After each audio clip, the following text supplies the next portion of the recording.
ज्ञानेश्वर भगवान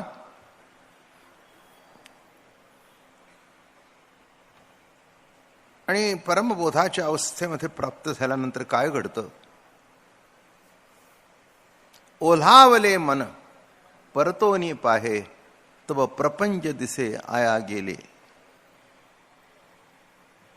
जीवन पुढे चालत असतं. इतकं गतिमान जीवन आहे की मागे वळून बघायला सुद्धा फुरसत नाही.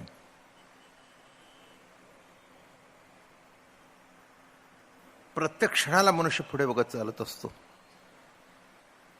आणि बरोबर आहे.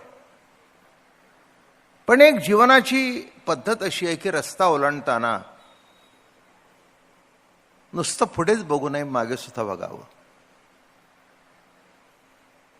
म्हणजे ऍक्सिडेंट होत नाही.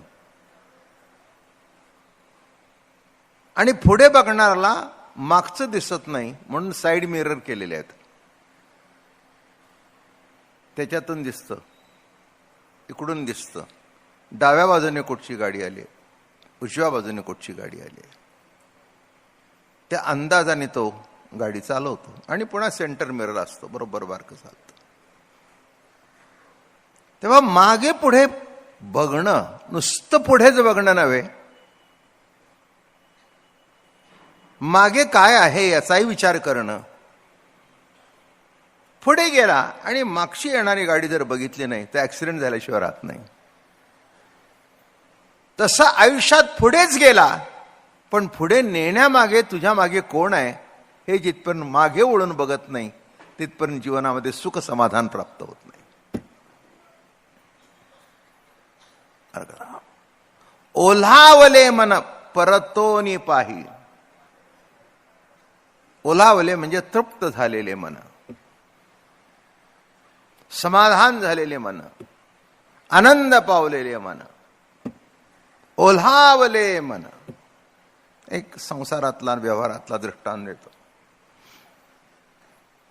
शिक्षण झालं, थोडंसं गावावरून निघाला,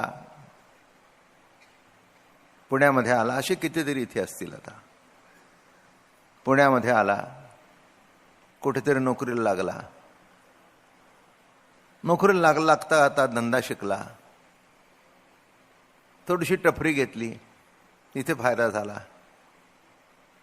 अजून एक मोठं दुकान घेतलं.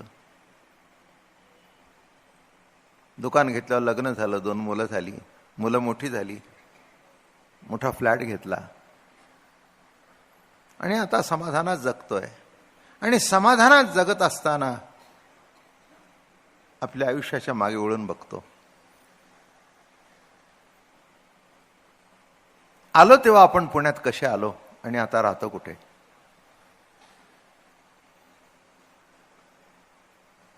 नाही का? जो मागे वळून बघतो त्याचा पाऊल चुकत नाही आणि मागच्या आठवणी जो विसरतो तो घसरल्याशिवाय राहत नाही.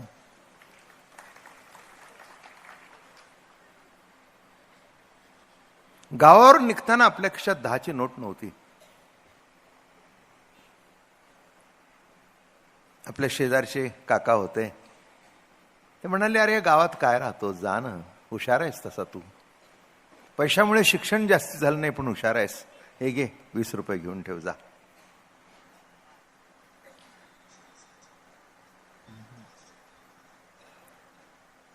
पुढे 20 लाख मिळतील पण ते 20 विसरू नयेत.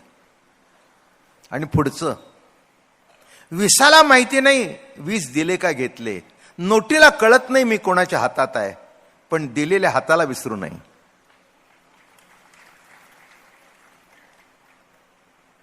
काय म्हटलं मी? नोटेला काय माहिती आहे मी गरिबाच्या खिशात आहे का श्रीमंताच्या खिशात आहे? लक्ष्मीपतीच्या तिजोरीत आहे मी का रस्त्यावरच्या भिकाऱ्याच्या हातात आहे? पण ज्याच्या हातात आहे त्याला कळायला पाहिजे. म्हणून थोडंसं मागे वळून बघितलं, जीवनाचा कॅलिडोस्कोप बघितला. कुठे होतो, कुठे आलो, काय झालं, कसं घडलं. माझं बोलणं कळलं का? आणि हे जे बघायला शिकतील त्यांना यश उन्मत्त करणार नाही. यशाचा उन्माद चढणार नाही. बरं का? हो. आई वडिलाकडे बघताना आदर वाटेल. काकाने 20 दिले पण बापाजवळ तेवढेही नव्हते निघताना. बाप म्हणला, गोविंदा काय देऊ मी तुला? माझं हातावरचं पोट रोजचं कमवतं, त्याचे 2 भाकरी होतात, आपण जेवतो. जाताना शिदोरी घेऊन जा, आईकडून भाकरीची घेऊन जा, माझ्याकडून आशीर्वादाची घेऊन जा.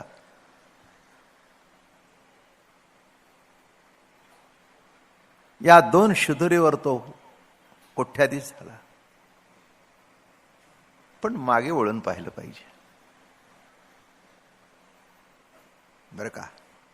तेव्हा त्या लाख रुपयाचा विचार करत असताना, घरातून बाहेर पडताना 20 रुपये दिले, आईने वडिलांनी आशीर्वाद दिला, तो कधी विसरणार नाही.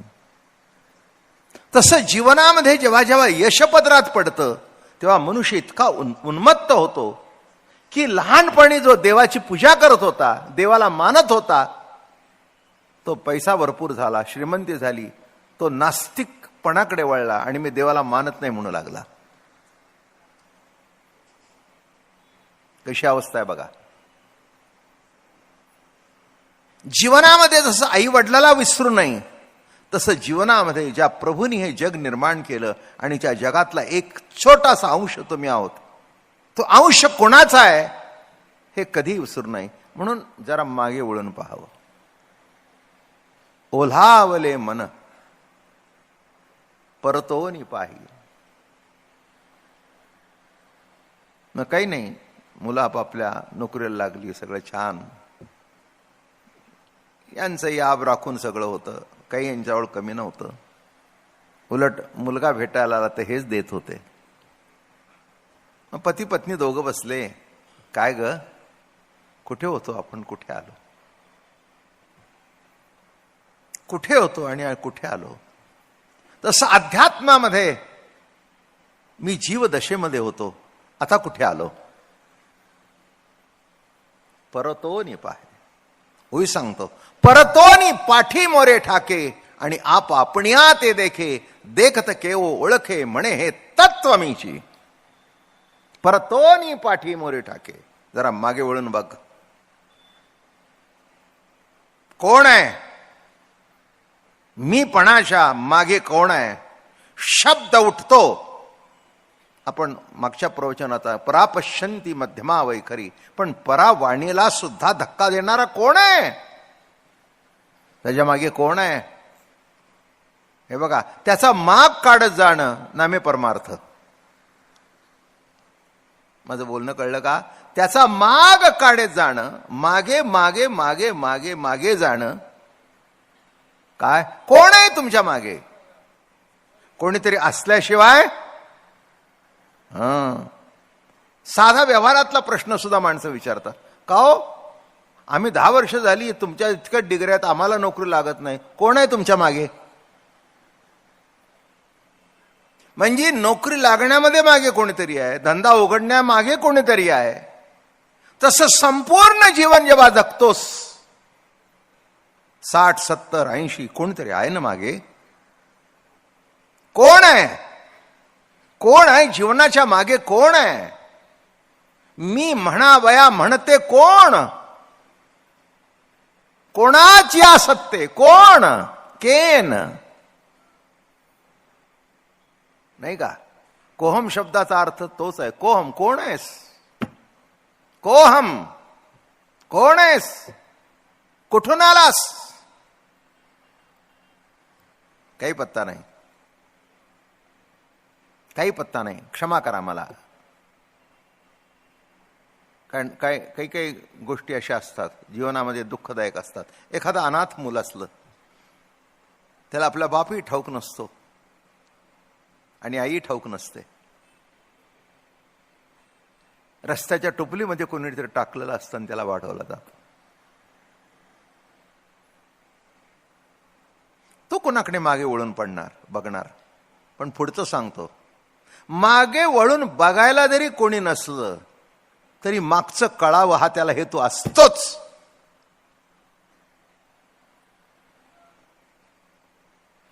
अवघड आहे. कितीही तुम्ही त्याला सांभाळला तरी त्यांना असं वाटतंच की आपली ओरिजिनल आई बाप कोण आहे हे केव्हा तरी कळावं. काही काही वेळेला चांगलंही होतं आणि काही काही वेळेला वाईटही होतं. एक दोन गोष्टी मला माहिती आहेत की वाईटच झालं. मागे जास्ती शोधायला गेले आणि विचित्र झालं.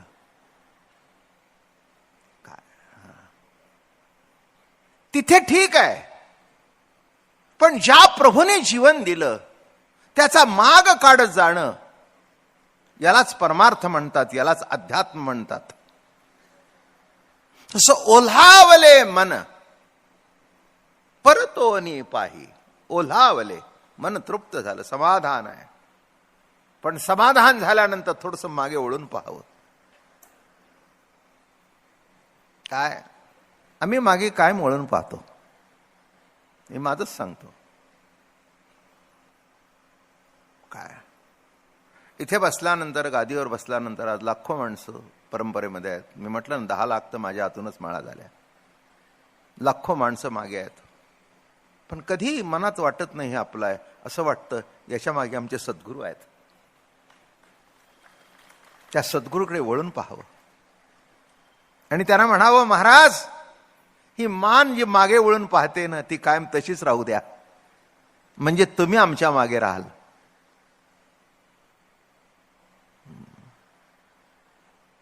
तसे इथे तेच सांगतायत, ओल्हावले मन परतोनी पाही.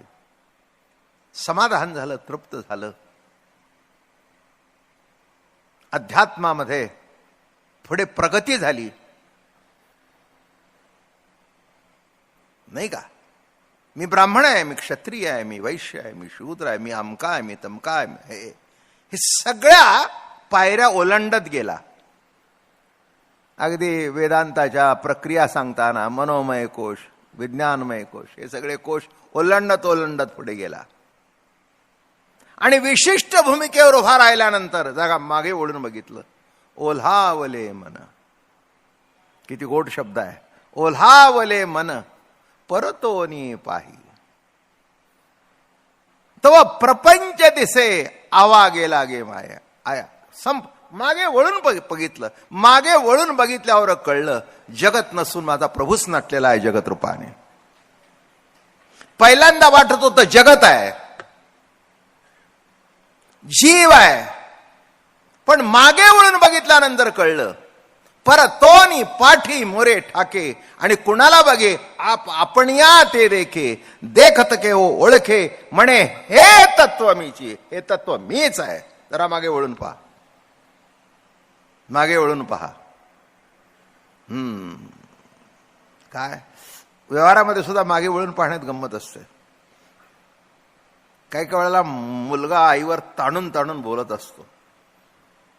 काय लहानपणापासून पोटातच लाता खायच्या सवय झालेल्या असतात, त्यामुळे बाहेर लाता मारल्यानंतर बायकांना विशेष काही वाटत नाही, पण बापाला जरा सुद्धा खपत नाही.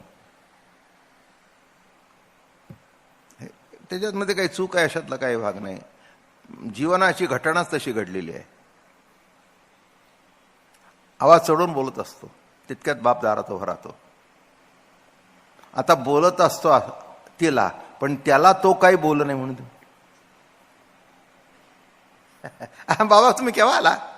नाही नाही आवाज चढून बोलतच असतंच काही नाही म्हणले. सहज आमचं नाही तर सहजच नेहमीच चालतं, कळलं का. हां चालू द्या. माझं म्हणणं कळलं की नुसतं मागे वळून बापा एवढं कळल्याबरोबर आई म्हणली कसं झालं. मग बघतो ना, जाऊ दे बाबाला. अरे म्हणले मेजास मारू नकोस, हे सगळ्या तुझ्या भानगडी बापाला सांगत नाही म्हणून 1 सेकंद घरात ठेवणार नाही. तुला माझ्याकडे मागे वळून पाहावं लागेल आणि बापाकडे वळून पाहावं लागेल. पाहिल्याशिवाय पर्याय नाही. तसं अध्यात्म पुढेच बघू नका. जगत दिसतंय, पण ज्या अर्थी जगत दिसतंय त्या अर्थी त्याच्या मागे कोणीतरी आहे. आवा गेला, प्रपंच संपला, न झाला प्रपंच आहे परब्रह्म, अहम सोहम ब्रह्मा कळिले. काय म्हणतात बघा, न झाला प्रपंच आहे परब्रह्म, प्रपंच झालाच नाही. मग तुम्ही म्हणाल हे काय आहे? हे दिसतंय ते प्रभू तुमच्या रूपाने नटलेला आहे, फक्त तुम्हाला कळत नाही, एवढाच भानगड आहे.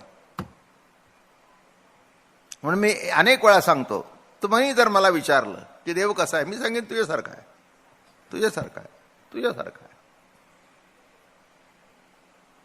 नाही का?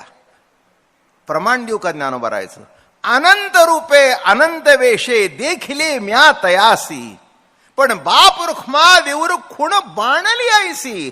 अनंत रूपाने अनंत वेशामध्ये बघितलं, पण एक खूण मागितली की हा दुसरा कोणी नसकून अनंत रूपाने अनंत वेशाने बाप रुखमादेवीवरच आहे, निश्चिंती झाली.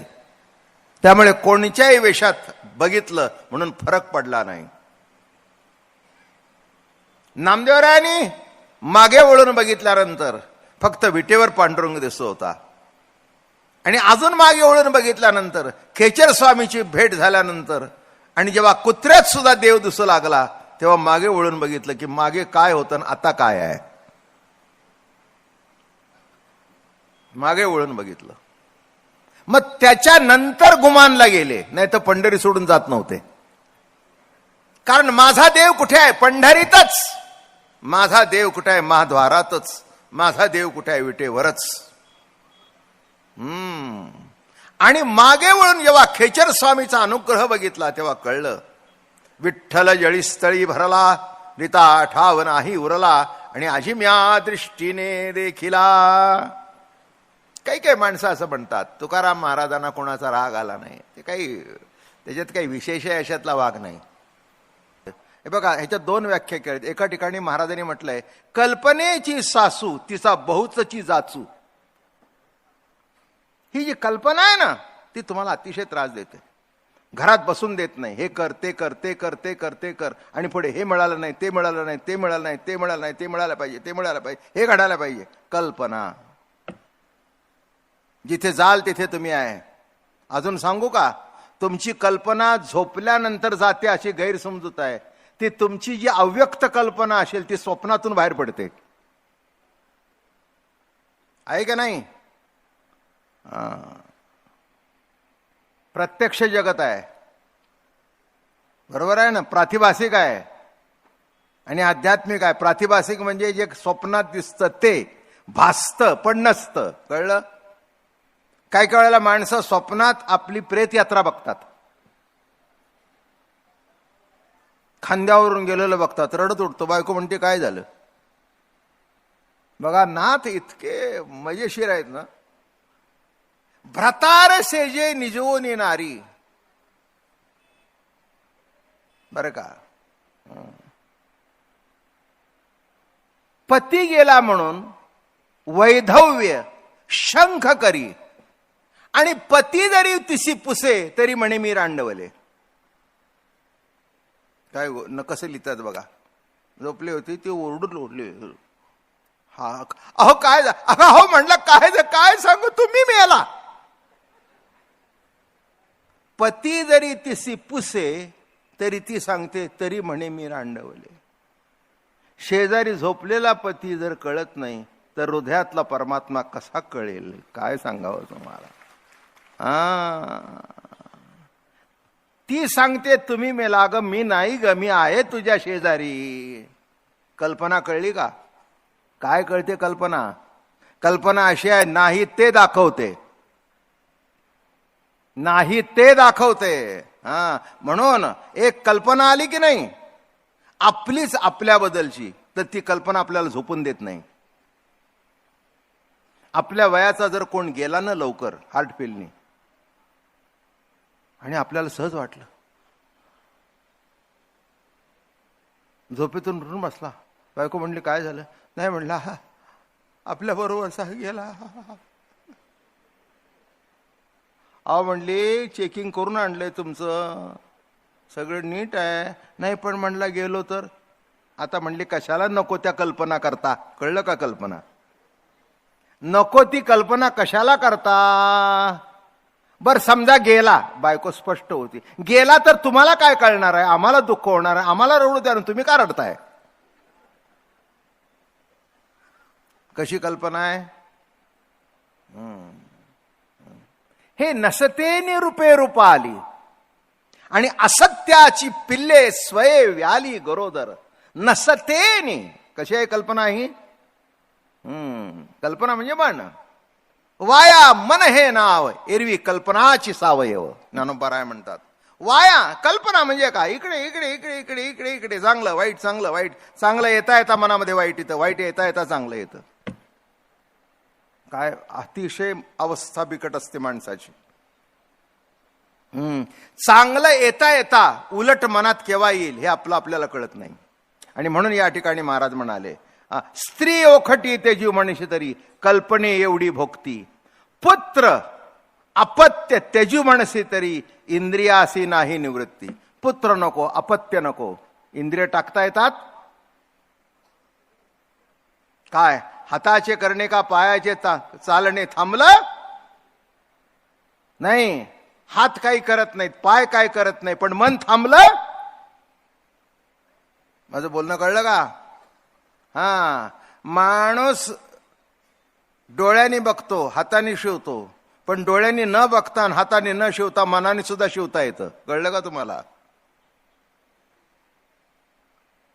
एक दृष्टांत इतका चांगला नाही, पण समजण्याकरता चांगला आहे आणि मोठ्या जगमान्य व्यक्तीचा आहे. फ्रॉइड हे रशियामध्ये मोठे तत्वज्ञ होऊन गेले. फ्रॉइडने त्यांनी लिहिलंय की रस्त्याने जाता जाता एक सुंदर स्त्री दिसली. मला राहवलं नाही म्हणे तिला बघून. मी जाता जाता घरी थोडसा कवीना पुसट हात लावला. कळलं का कल्पना? कळलं का मन? माझं म्हणणं नीट लक्षात घ्या. एक महत्वाचा भाग सांगतो तुमच्या आणि मला कळण्याकरता.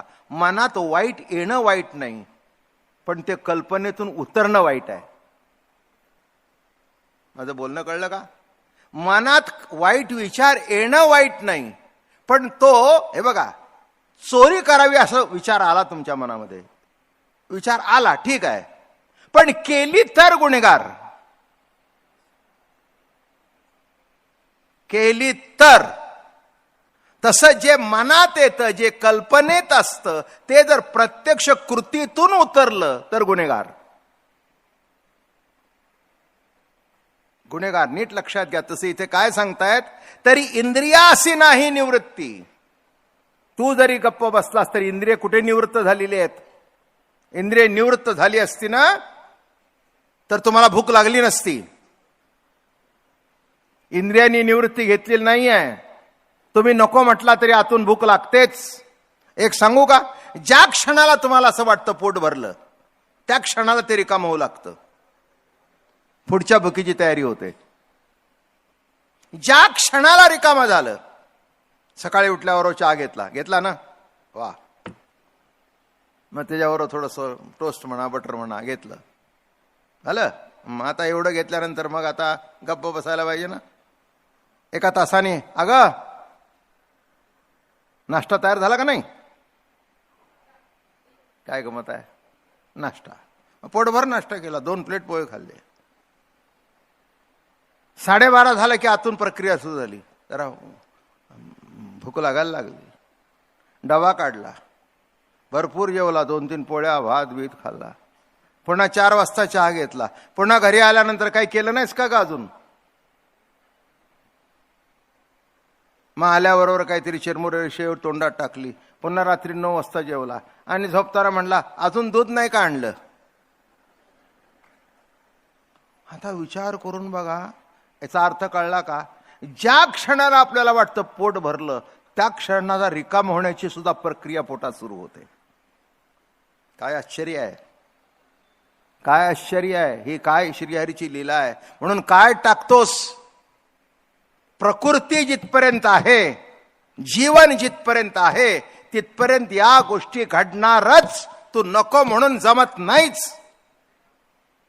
किती कुणी परमार्थिक असू दे, आमच्या मनात वाईट विचार येत नाही. खोटं बोलताय.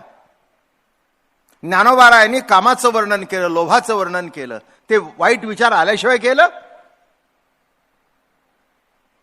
नाही का? अहो, वाईट विचार आल्याशिवाय त्याच्यातून बाहेर पडायला पाहिजे. कळणं तरी कसं होणार? म्हणून चांगला आणि वाईट नामे जीवन. कायम सांगतो मी, सुख दुःख नामे जीवन, पाप पुण्य नामे जीवन, चांगलं वाईट नामे जीवन. काय काही चांगलं आहे काही वाईट आहे असं म्हणू नका की सतत देवाचेच विचार यावेत.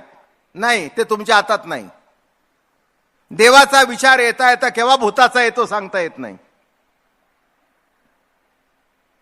काय म्हटलं मी, माझी मुंबईला 18 वर्ष चातुर्मास केला मी, इकडचा सुरू होण्याच्या पूर्वी. आणि इकडचा सुरू झाला तेव्हा तिथला 1 महिना लेट करत होता. तिथे फडके गणपती मंदिरला होता, मोठा हॉल होता. अहो गंमत अशी झाली, 4 दिवस ओळीने नव्या कोऱ्या चप्पल चोरीला जाऊ लागल्या.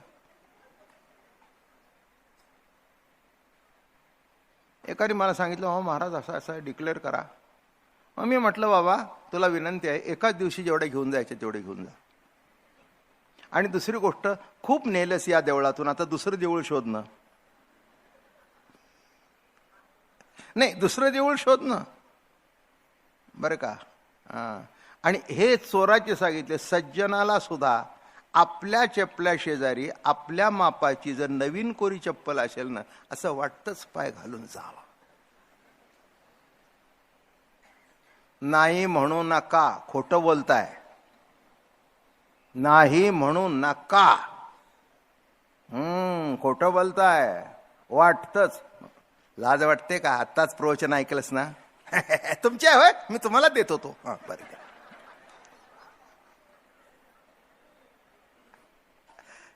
काय गंमत आहे. कल्पना कळली कशी आहे? काय आश्चर्य आहे. हे घडवताना श्रीहरीने काय घडवलंय ते तुम्हाला नीट कळत नाही म्हणून गोंधळ होतोय. तुम्हाला असं वाटतं हे टाकलं म्हणजे जमेल. नाही, टाकलं म्हणजे नाही जमणार. हे वृत्तीतून गेलं पाहिजे. आणि वृत्तीतून जाण्याकरताच नामस्मरण आहे. नामस्मरण कशा करताय? कीर्तन कशा करताय? एक सांगू का, एक आहे तिथे, ते उठल्याशिवाय किंवा त्याला उठवल्याशिवाय दुसरं जागा घेत नाही. तसं वृत्ती जे आहे ते दुसरं कोणाच्या बाला जाणार नाही. त्याचा मालक आहे, त्यांनीच तुमच्यावर कृपा करायला पाहिजे. आणि म्हणून या ठिकाणी म्हणले, जास्ती वाढवत नाही. म्हणून तरी 8 प्रकृती अवघेची तेजूप आहे. 5 ज्ञानेंद्रिय, 5 कर्मेंद्रिय, 11 मन आणि 12 बुद्धी. हे झालं. पंचमहाभूत मन बुद्धी चित्त, 8 प्रकृती. पृथ्वी आप तेज वायू आकाश मन बुद्धी अहंकार, 8 प्रकृती. बरोबर आहे ना? आता या 8 प्रकृती सोडता येते का? 8. 8 म्हणजे 8. बरोबर आहे ना? पंचमहाभूत टाकता येतात का? जन्म कशातून आहे? आप आहे ना, हा जीवितला ओलावा. तेज आहे ना, वायू आहे ना, पोकळी आहे ना. अरे काय नाही. मग 8 प्रकृती तुला सोडता येते का? मन आहे ना, चित्त आहे ना, बुद्धी आहे ना. काय सोडता येतं? काहीही सोडता येत नाही. सोडण्याचा फक्त आग्रह लागतो, सोडता येत नाही. मी सोडीन एवढा आग्रह लागतो. जववरी संगू, ओवी सांगतो, जववरी संगू प्रकृतीचा, तववरी त्यागू न घडे कर्माचा, ऐसी आही करो म्हणती त्याचा आग्रहाची उरे. एवढा आग्रह राहतो, बाकी हातात काही नसतं. म्हणून महाराज म्हणाले, अवघेचे तेजू म्हणशी तरी मना नाही निज शांती रया. सगळं जरी बांधून ठेवलंस तरी मन जे संकल्प विकल्प करतं. पुष्कळ बोललो इथे मनाबद्दल, पण थोडंसं आता विषय आलो त्याबद्दल बोलावं. काय? सर्व इंद्रिय आहेत. 5 ज्ञानेंद्रिय, 5 कर्मेंद्रिय, 11 मन आणि 12 बुद्धी. बाकीची 10 इंद्रिय दिसतात, पण जी 2 आहेत पण दिसत नाहीत. बोल, बरोबर आहे ना? मन दिसतं का? नाही. बुद्धीत काय ते दिसतं का? जर बाप लेक बोलत नसतील ना, तर मग आई हा मीडियम असतो. मग बाप म्हणतो, काय झाले बोलत नाही? काय की त्याच्या मनात काय, कोणाला आहे का नाही? कशात काय? त्याच्या मनात काय, काय बोलत नाही. अगं तुझ्याशी काय बोलला का? नाही हो, माझ्याशी सुद्धा काय बोलत नाही. त्याच्या मनात काय, कळलं? हातात काय ते दिसतं, पायाने कुठे चाललाय ते दिसतं, डोळ्याला सुद्धा डोळा दिसतो, पण मनात काय हे कुणालाच कळत नाही तुमच्याशिवाय. आणि पुढे सांगू का, पुढच्या क्षणाला मनात काय येणार आहे हे तुम्हालाही कळत नाही. कळतं का? पुढच्या क्षणाला मनात काय येणार आहे. आत्ता चांगलं मनात आहे, पुढच्या क्षणाला चांगलंच येईल असं छाती ठोकपणे सांगू नका. भले भले खड्ड्यात गेले. प्रवचनकार गेले, कीर्तनकार गेले, साधू गेले, संन्यासी गेले, ब्रह्मचारी गेले, संसारी गेले, कोण गेले नाहीत. इंद्रा पडली भगे, चंद्र झाला काळा. परवाच गौतमाचं उदाहरण दिलं ना. तिला शाप दिला दगड होईल म्हणून, आणि त्याला सांगितलं तुझ्या अंगावर सगळे भोग इंद्रिय उठतील. इंद्रा पडली भगे, चंद्र झाला काळा. मग देवाधिक दर्जातून सुटले नाहीत तर तुमच्या माझ्यासारखी साधी माणसं. म्हणून एक लक्षात ठेवा, सोडायच्या मागे लागू नका आणि धरायच्याही मागू लागू नका. त्याचा पदर धरा म्हणजे वाट चुकणार नाही. सिद्धांत कळला का? काय ज्ञानोबाराला सांगायचंय? नको पडू भोगी, नको पडू त्यागी. किती गोड सांगतायत बघा तुकाराम. नको पडू भोगी, भोगाती अडकू नकोस आणि त्यागाती अडकू नको. काही माणसं भोगात अडकलीत आणि काही त्यागात अडकलीत. त्यागात अडकली ते म्हणतात मी हे खात नाही, मी अमकं करत नाही. त्यागात अडकलाय. काय? काही भोगात अडकलीत, इतकी भोगात अडकली त्या भोगातून बाहेर पडत नाहीत. आणि काही त्यागात इतके अडकलीत की शेवटी त्यांनाही वाटायला लागले की आता त्याग नको. मग फजिती होऊन जाते कुठेतरी. माझं बोलणं कळलं का? मग फजिती होऊन जाते. इंद्राची फजिती झाली, ब्रह्मदेवाची सुद्धा फजिती झाली. कोणाची फजिती झाली नाही, मला त्या तपशिलात जायचं काही कारण नाही आहे. म्हणून लक्षात ठेवा की पाय बांधून ठेवाल, हात बांधून ठेवाल, सगळ्याला बांधून ठेवणार, पण न दिसणारे जे इंद्रिय मन आहे ते तुम्ही बांधू शकत नाही. तर नवीन श्रोते बरेच आहेत, पण मुद्दाचा एक सांगतो. मन म्हणजे काय? मन म्हणजे काय? तुम्ही म्हणाल मन म्हणजे मन. नाही, तसं नाही आहे. जे संकल्प विकल्प करतं ते मन. पद्धतशीर जाऊ आपण. काय करतं? संकल्प आणि विकल्प. मनामध्ये संकल्प उठतो तसा विकल्प सुद्धा उठतोच. आता इतक्या वर्ष येतोय, बरोबर आहे ना? टाइम चुकला नाही, बरोबर आहे ना? पण घरातून निघताना अशोकराव मनामध्ये विकल्प येतोच. ट्रॅफिक लागला तर,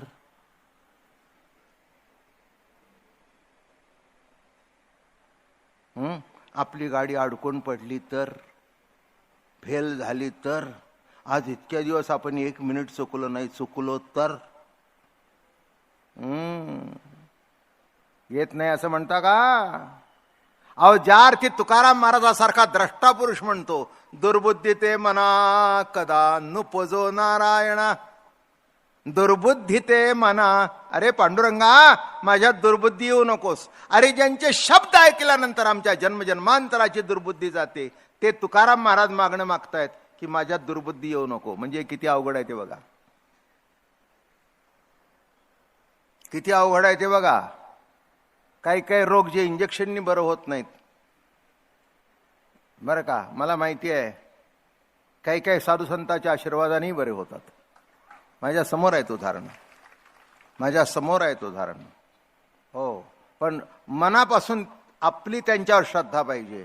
आणि आपली श्रद्धा असल्यानंतर त्यांनी दिलेला आशीर्वाद आपल्या ओंजळीत पडतो. नाहीतर श्रद्धा नसेल तर आशीर्वाद खाली पडतो. नुसती एक आशीर्वाद मागण्याची क्रिया झाली आणि त्यांनी आशीर्वाद देण्याची क्रिया केली, वृत्तीत कुठेच फरक पडला नाही. म्हणून मनामध्ये संकल्प आहे, त्याच्याबरोबर विकल्प सुद्धा आहेत, 100% आहे. संकल्प येता येता आपल्याला कळत नाही की विकल्प केव्हा येतो. किती अवघड आहे हो सगळं याचं.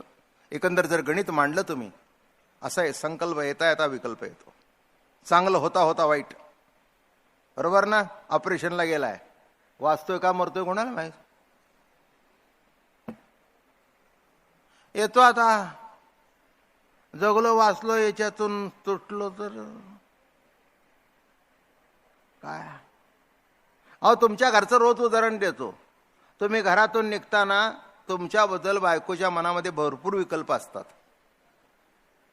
तो म्हणाला बाबा महाराज शुद्धीवर आहे ना? नाही, बिलकुल शुद्धीवर आहे. ते म्हणाल कसं? तुम्ही बाहेर निघताना ती म्हणते नीट जा. म्हणजे काय? नाही नाही, नीट जा म्हणजे काय? हे काय 2 वर्षाच्या पोराला सांगते का? आणि पुन्हा गच्चीत उभी राहते. तोही हात करतो, कदाचित शेवटचीच असेल. अहो, कोणची गाडी धडकली, कुणी काही हे उडवलं काय?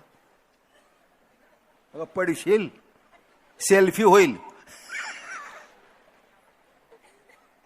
काय अवघड आहे. आता मला सांगा, नीट जा. डोक्यात नको ते विचार करताना गाडी चालवता, नीट जा. हे कोण सांगते? आता हे विकल्प आहे का संकल्प आहे? काय आहे का नाही? घरी आल्यावर आला बरं का? बरं झालं लवकर आला. हा, छान छान छान छान आहे ना. संकल्प विकल्प. पोरगा पेपर देऊन आला. काय रे, कसे काय पेपर गेले? चांगले गेले. आता एवढं म्हटल्यावर गप्प बसायचं ना. सगळे प्रश्न सोडवलेस का?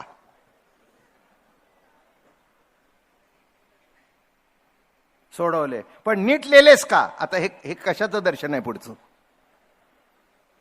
इथून तिथून विकल्प. माझं बोलणं कळलं का? इथून तिथून विकल्प. मग मनामध्ये संकल्प येता येता विकल्प केव्हा येतो, विकल्प येता येता संकल्प केव्हा येतोय तुम्हाला कळत नाही. कारण का? हे तुझ्या हातात नाही. मग काय सोडलं म्हणतोस? जे तुझ्या हातातच नाही, तू काय म्हणतोस मी सोडलं? अरे काय सोडलं? काय तुझ्या हातात आहे? काय हातात आहे? हात उचलतोय म्हणून मी हात वर करतोय. उचलला नाही तर परिस्थिती, मी कोणाची टिंगलटवाळी करत नाही. पण लक्षात घ्या, एखादा अर्धांगवायूचा झटका झाला ना, त्याला भेटायला जा.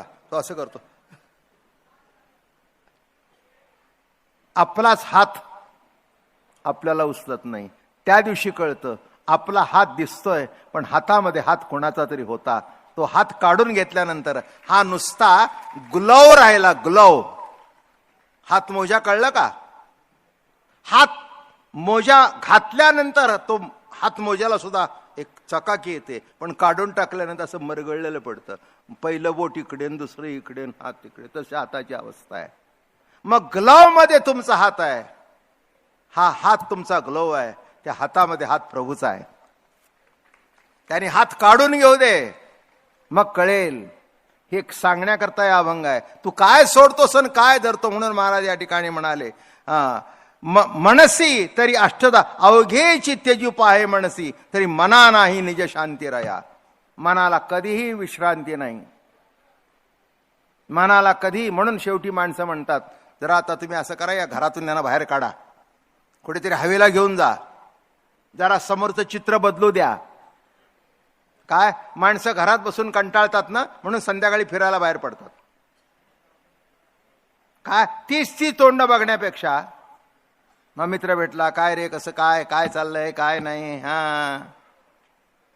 काय 1000-500च्या नोटा होत्या, कसं काय, तुझं काय गेलं का, माझं काय गेलं का? अरे म्हटलं काय आमच्याजवळ काय असणार आहे, 2-4 नोटा होत्या, ते देऊन टाकल्या, वाण्याला संपलं प्रश्न. म्हटलं काय असणार आहे? माझं बोलणं कळलं का? विकेंद्रीकरण. मग अंगावरून गाडी गेली, विषय झाला. काय माणसं गाड्या चालवतात, पुढचं 10 मिनिटं त्याच्यावरच गेले. कळलं? म्हणजे काय आहे? शेवटी कुठेतरी ट्रान्सफर सीन पाहिजे. ट्रान्सफर सीन झाल्याशिवाय विश्रांती नाही. माझं बोलणं कळलं का?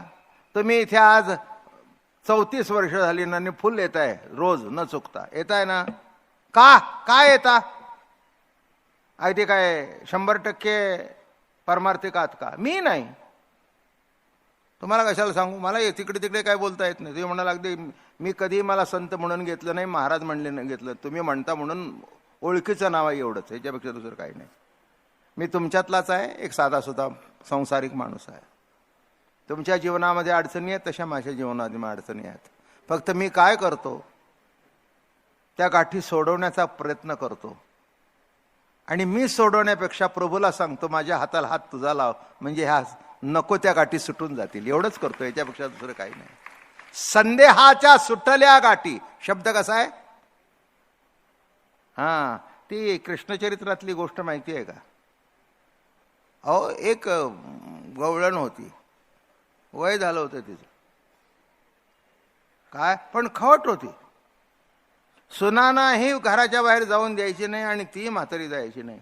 एक दिवस कृष्णाला म्हणली, ये माझ्या घरी, तुला दाखवतो. चॅलेंज, ओपन चॅलेंज टू अनंत कोट ब्रह्मांड नायक. ते म्हणला ऍक्सेप्टेड. थेरडे ऍक्सेप्टेड. केव्हा? आज रात्री येतोच की नाही बघ. म्हाताऱ्यांनी सगळ्या सुनांना सांगितलं, काठे घेऊन बसा. मी बसते. 12 वाजले, 1 वाजले. आता झोप आणणारा तोच आहे. सगळ्याला अशी गुंगी टाकली, गेली, पडली. झालं, गेला आतमध्ये. थोडक्यात सांगतो गोष्ट. गाठ आडली म्हणून आठवली गोष्ट. आले काय, आता ती म्हातारी इथे, म्हातारा इथे, सोन अमकं. कोणी येऊ नये म्हणून सराटे टाकले, अमके. ते कृष्णचरित्र काढून बघा म्हणजे कळेल. मुद्दाचं सांगतो. आणि पूर्वी दाढी ठेवत होती, त्या म्हातारी दाढी लांब होती आणि तिचं एवढं असं ते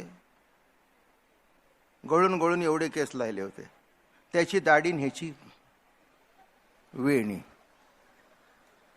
गाठ मारली. मी अभंग म्हणून दाखवू का? पतीची दाढी माझी वेणी, गाठबाई गेला देवोनी.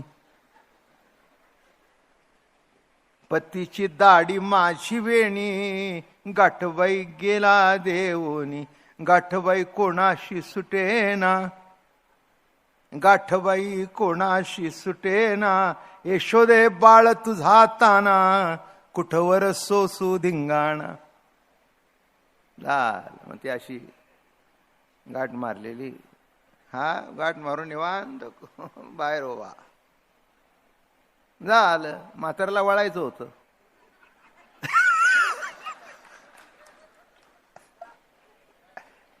तिला इसका भरला. ते म्हणले, वय झालं जरा,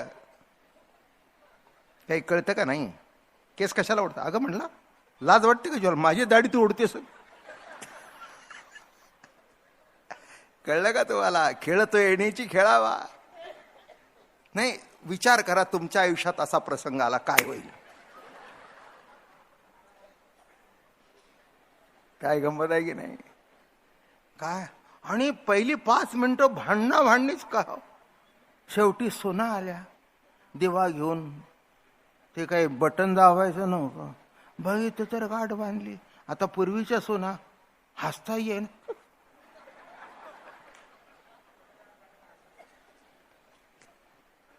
सासूबाई, असं कसं घडलं? नशीब माझं म्हणते. या न सोडा. आता त्यांनी बांधलेल्या गाठी कोणाच्या बापाला सुटणार आहेत का? सगळ्या सोडायला गेल्या.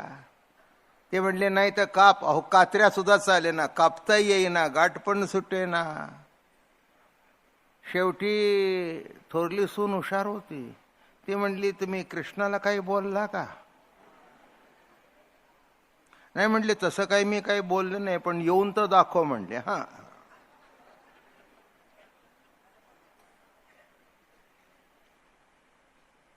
सासूबाई वाईट वाटून घेऊ नका. त्यानिमित्ताने त्याचा हात तुमच्या अंगाला लागलाय. केवढ्या भाग्यवान आहात तुम्ही. कशाला वाईट वाटून घेता? पण फजिती आली ना. ते म्हणले, राहू दे तुझा त्याचा हात. आता हे काय झाले ते बघ. आणि विचार करा, हे दोघांच्या याच्यामध्ये एका फुटा. आता रस्त्याने कसं चालावं, याची दाढी तिची वेणी. ते म्हणले, हे तसं नाही, तिथे गेल्याशिवाय सुटायची नाही गाठ. कळलं का? आयुष्यातल्या ज्या गाठी पडलेल्या आहेत ना, नको त्यांच्या, आणि नको तिथे गाठी पडलेल्या आहेत, त्या भलत्या सलत्याच्या हातून सुटत नाहीत. जो सोडवायला पाहिजे तोच सोडवायला पाहिजे. आणि हा घरी जाऊन निवांत बसला होता. आता मला सांगा, ती बाई, तो पुरुष दाढीची गाठ बांधलेली आणि आळीतून निघाले. काय घडलं असेल? किती फोटो निघाले असतील. त्याच्यातला एक माझ्या डोळ्यासमोर दिसतोय, त्याचं वर्णन करतोय मी तुम्हाला. काय जवळच्या मैत्रिणी आल्या तिच्या वयाच्या, अगं बाया काय काय अवस्था तुझी, नवळा कुठे पळून जात होता होय, एवढे येणीची दाढीची गाड बांधायला. अगं म्हटले माझी आई राहू दे, झाली फजिती, सगळी पोरं होय होय होय होय. आणि गेले. यशोदाबाई काय तुमच्या पोराने केलं, माझ्या घरी आला होता तो तिच्या कडेवर. ते म्हणली हेच तर चुकतंय तुमचं, माझा मुलगा काहीच करत नाही पण त्याच्याशिवाय काही घडत नाही. माझं बोलणं कळलं का? हा, काहीच करत नाही पण त्याच्याशिवाय काही घडतच नाही. किती अवघड आहे, काय घडतं त्याच्याशिवाय. शेवटी अहो हे बघा काय केलं तुमच्या मुलाने, अहो कशाला त्याचं नाव घेता. नाही म्हणली शेवटी त्याचं नाव घेतल्याशिवाय यश येणारच नाही. माझं बोलणं कळलं का?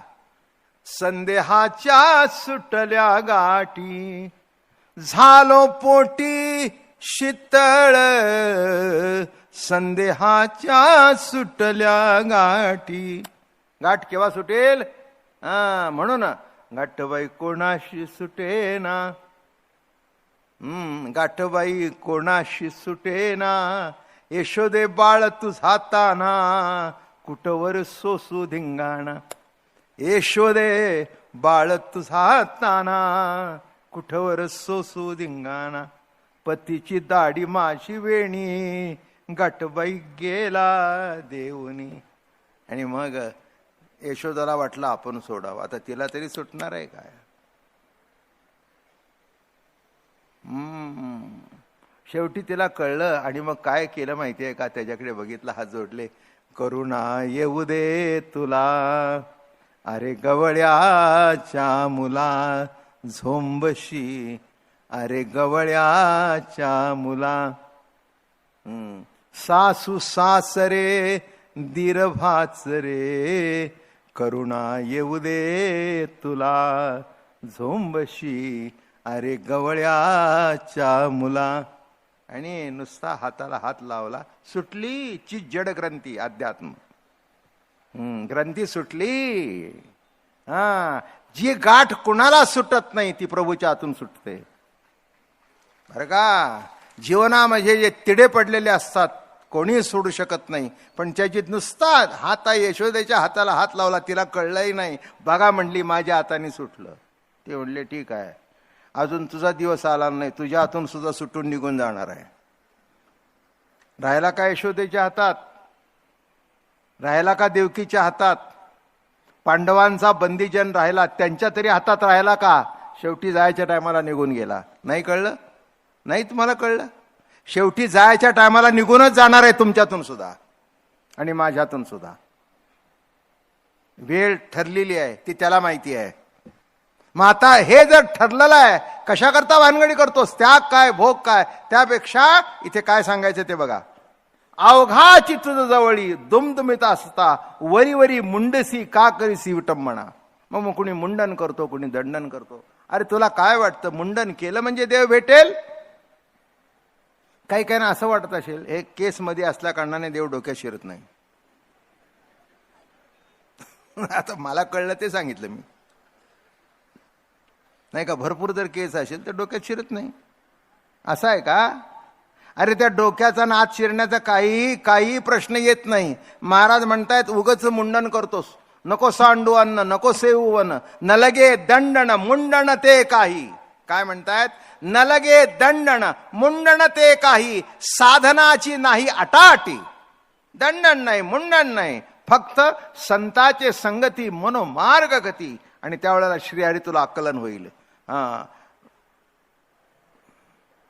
अवघाची तुझ जवळी दुमदुमित असता, वरी वरी मुंडसी का करीसी विटंबना. उगीच विटंबना का करून घेतो? सहज संतोषे असोनी, जैसा तैसा परी सद्गुरु पाविजे कोणी. सहज अवस्थेत राहा. हे बघा, काही करायची गरज नाही, फक्त जी सहज अवस्था आहे ती कशी आहे ती जाणायला शिका. तुझा आहे तुझ पाशी परी तू जागा चुकलाशी. सहज बघा, बोलणं सहज, बघणं सहज, ऐकणं, एक सांगू का, जेव्हा ऐकणं कमी येईल तेव्हा यंत्र लावावं लागेल, पण आत्ता सहज आहे. आत्ता काही खटपट आहे? ऐकण्याकरता काय केलं? यांनी स्पीकर लावलाय का शेवटच्या माणसापर्यंत जावं, बरोबर आहे, पटलं मला. पण कानात जवळ बोलून सुद्धा ऐकायला जात नाही. ऐकणं सहज आहे तिथपर्यंत ऐकण्याची किंमत करत नाही. मी नेहमी सांगतो, ज्या वेळेला ऐकणं येत नाही ना तेव्हा माणसं सांगतात ऐकायला कमी येत होतं पण पोरांनी इम्पोर्टेड मशीन आणून दिली 40,000ची. 40,000च्या मशीनची एवढी किंमत आयुष्यभर फुकट ऐकलंस, त्याच्याबद्दल कधी ऐकलंस का या कानाने? नाही का? ही रोजची जी प्रवचन आहेत, ज्यांनी कान दिले त्याच्याबद्दल त्यांनी दिलेल्या कानाने त्याची स्तुती ऐकावी. काय? त्यांनी दिलेल्या कानाने त्याची हे बघा, माझ्या आयुष्याचा अनुभव सांगतो. श्वास आता किती सहज चाललाय. मला हार्ट अटॅक आला 80 साली पहिला, त्याच्यानंतर बायपास झाली. काही कशात कार्यक्रमात खंड नाही, देवाची कृपा आहे. तुम्हाला सांगू, जुन्नर भागात गेलो होतो मी, आणि मला पोहायचा खूप नाद. हा देऊचा डोह तर आडवा पोहून जात होतो मी, एका दमातन पुन्हा यायचं. आणि ती मुलं म्हणाली की सहज महाराज चला जरा माणिक डोहच्या तिथे. ते म्हणे चांगला आहे पाणी, जरा चला. मी म्हटलं आता 12 वाजल्यात, मला काही जमायचं नाही, पण मी बघायला येतो तुमच्याबरोबर, चला. तुम्हाला सांगू, खाली जाताना बरोबर गेलो तर डगर चलताना मला श्वास लागला. आश्चर्य सांगतो तुम्हाला, मला एक पाऊल टाकता येईना. म्हटलं देवा काय आश्चर्य आहे. जाताना नीट गेलो आणि एक पाऊल टाकताना इतका सुद्धा माझ्या श्वासात दम नाही. काय आश्चर्य आहे. कसा तरी आलो, घरी पडलो. ॲम्ब्युलन्स आली, हॉस्पिटलमध्ये नेलं, तेथून पुण्याला आणलं. महिनाभर हॉस्पिटलमध्ये होतो, तेव्हा ट्रीटमेंट घेऊन हळूहळू बरं झालं. तरी पूर्ण बरं झालं नाही. मग 14-15 वर्षापूर्वी बायपास केली. माझं बोलणं कळलं? बायपास केली म्हणजे मृत्यूला बायपास केलं. माझं बोलणं कळलं का? त्या मृत्यूला जर बायपास केलं नसतं, किती जरी बायपास झाल्या असत्या तरी ते अजून कंजेशन वाढलं असतं. कळलं का? आता 6 पदरी रस्ते आहेत, अजून एक 50 वर्षांनी 6 पदरी सुद्धा पुरायचे नाहीत, 12 पदरी करावे लागतील. कळलं का तुम्हाला? काय काय घडतं काय नाही, पुढच्या क्षणाला काय, म्हणून अभंग संपूया. अस्तावरी वरी मुंडसी का सहज संतोष असून जैसा तैसा परी आहे तसारा जैसा असती तैसिया कळी काळ न कोणी घेतले आपट्टा एरवी तरी माझी आ भक्ता आणि संसाराची चिंता काय समर्थाची कांता कोरांना मागे